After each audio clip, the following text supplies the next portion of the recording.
Dean McLennan, President Hennessy, professors and staff, family and friends, and most of all, the class of 2013, it is a profound gift for me to return to Stanford to address you. When I stood in this exact spot 10 years ago to deliver the student address at my own graduation, the future spread out before me. I believed what they tell us on graduation day, that our Stanford education empowers us to change the world, that we are the ones we have been waiting for. But what they never tell you in college is just how dangerous the journey might be, or what that courage might cost you. So today, I could tell the story of how I found my passion in a classroom on the main quad right over there, or how I snuck a raft onto Lake Lagunitas in the middle of the night. I won't tell you in front of the president. Or how I survived SLE. But the story I must tell you today begins in crisis. It was my junior year at Stanford. I was crumpled on the floor, watching the towers fall, grieving the overwhelming loss of life on 9/11, and then flashed an image of Osama bin Laden with a turban and beard. I realized that America's new enemy looked like my family. My father's father had sailed by steamship from India to San Francisco in 1913, exactly 100 years ago this year. My family lived on the land that he farmed. I grew up on that land, but in that instant, hate crimes broke out on city streets across America, and Sikh Americans, Muslim Americans, Arab Americans were chased, beaten, gunned down. And when a man who I knew as an uncle was murdered in the first hate crime after 9/11 in Mesa, Arizona, when his story barely made the evening news, what brave thing did I do? I hid in my room for 3 days. I turned to my bookshelf for comfort. I was a religious studies student after all, and there was the Bible, the Torah, the Quran, the Guru Granth Sahib, and what sacred book did I reach for to give me comfort? Harry Potter. Harry Potter. Harry Potter, where the bad guys were named Death Eaters, and the kids took risks when others wouldn't. I stopped reading and I looked at my camera on my bed, and I had this idea to film the chaos outside of my window. I was only 20, a woman of color with no film experience. I could not act alone, but it was my grandfather, my mother's father, who urged me to act. My grandfather was the most fearless man I knew. He was a soldier in World War II. So when he taught me a prayer, Tati Vana Lagi, Bad Brahm Shanai, I took it as the secret to his fearlessness. With his prayer on my heart, I wrote my professor, Linda Hess, with my idea. And she said, "You're in a position to enter this unique moment in history and catch the life of it. It's like entering the whirlwind." So I grabbed my camera, I left Stanford, I crisscrossed the country capturing hundreds of stories of violence. When I got back to campus, the war drums were beginning to sound louder and louder, and I was terrified that war would mean more violence. So my friends and I began to organize pockets of protest through the spring of 2003. We called ourselves the Pocket. And by the time I reached my graduation day, I thought we were actually making a difference. You know how the story goes.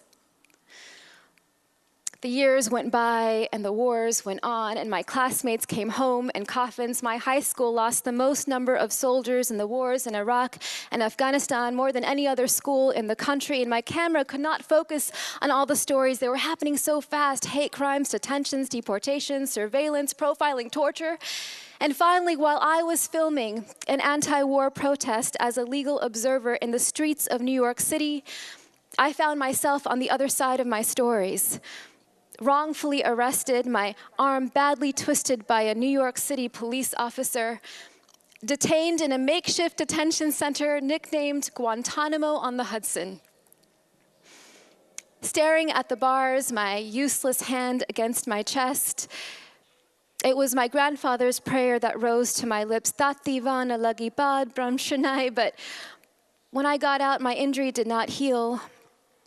The pain was so bad, I wanted to cut my arm clean off, but during the day, I pretended to hide the pain. I didn't reach for help. I stayed away from the streets. My story could have ended there. The story of another idealistic college graduate who got hit by the real world, who finally gave up, got real. But it was Stanford who ended up saving me. It wasn't a seminar or a term paper. It was the pocket.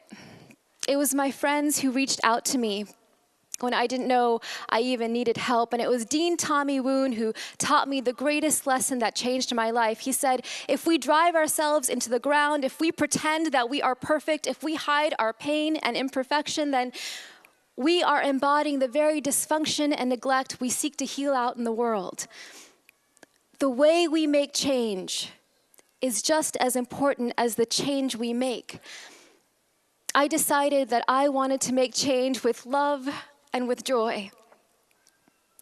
So I leaned on my friends. I teamed up with a very handsome young director. We finished the film that I started at Stanford. I fell in love with said director and married him. He's right over there. Love is possible, young graduates. And together for the last 10 years, we've made films and run campaigns using storytelling for social change. Together, we've seen the human spirit shine in the darkest corners of the world, in the eyes of children who've survived mass shootings, in the eyes of families torn up by immigration raids, in the eyes of inmates who've spent years in solitary confinement, even in the eyes of soldiers I met at the real Guantanamo Bay, hoping and changing for a different world. In all of them, I saw the faith that has the power to surmount even the darkest moments. All of this led me to found Groundswell at Auburn Seminary, where we now mobilize nearly 100,000 people of faith in campaigns for justice. Class of 2013. I still have enormous questions about the future. Please don't get me wrong. I still listen for my calling. I am still paying back my college loans. It's true. But I have learned one thing. You don't have to be superhuman or super smart, super techie or super fuzzy. You don't have to be super anything in order to stand for what you believe. All you must do is keep alive the desire to do good. Just keep that desire alive. And when the moment comes calling, don't lose faith. This is not an easy task. The world can be a brutal place. You have seen this, whether it's gunfire in a school in Newtown or a bomb that goes off at the finish line of a marathon or news of the rising sea levels or the widening gap between the rich and poor. Your idealism will be tested over and over and over again. Last August, when a white supremacist walked into a gurdwara, a Sikh house of worship, and opened fire in the greatest hate-based mass shooting in recent US history, I was there on the ground. I saw the blood on the floor of the prayer hall. I thought perhaps nothing had changed. I thought perhaps that all of my work hadn't made a difference at all. And then the phone rang. It was the pocket. And it kept ringing, and it kept ringing. It was my friends, and they were organizing using Facebook and Twitter, letters and petitions demanding that the US government respond. And you know what? It worked. Just 1 week ago, the FBI finally agreed to track hate crimes against Sikh Americans and other communities to protect against such violence in the future. For the first time in history.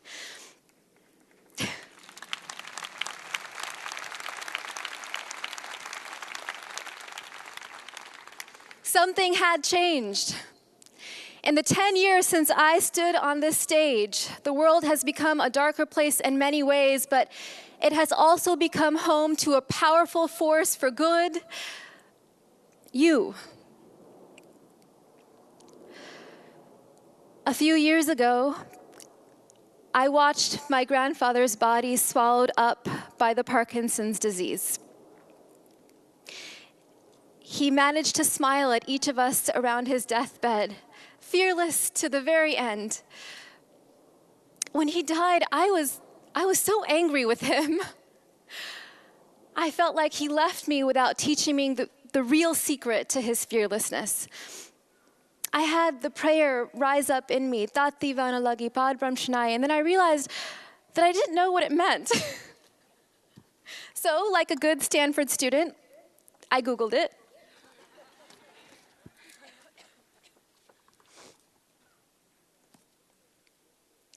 The hot winds cannot touch me. I am sheltered by the divine. Tati Vanalagi Padbram Shanai, the hot winds cannot touch me. Class of 2003. I'm talking to myself now, you see? Class of 2013. Whatever you do, wherever you go after tomorrow, whether it's in public service or academia or a corporate office or an NGO or an urban farm, you will find that courage is dangerous business. You may be broken and bleeding. You may find yourself awake in the night with a ghost in your throat. You may find your arm twisted, your heart broken in two. But the hot winds cannot touch you if you have faith. Faith in God or faith in goodness. Faith that love can conquer death and destruction and despair. Faith in yourself, faith in each other. Just as I stood on this stage 10 years ago, I look out and I see my mother and father. I see my family, I see my professors, and I see the pocket. I have learned in the darkest of times to have faith in your faith in me. So class of 2013, this is what I would like to leave you with. If you think of your life as a great journey, filled with splendors and dangers and chances to make the world a better place, and you hold fast to the friends you have made here, there will be only one thing left to do when the whirlwind comes calling. Enter it with your whole heart. Thank you and congratulations.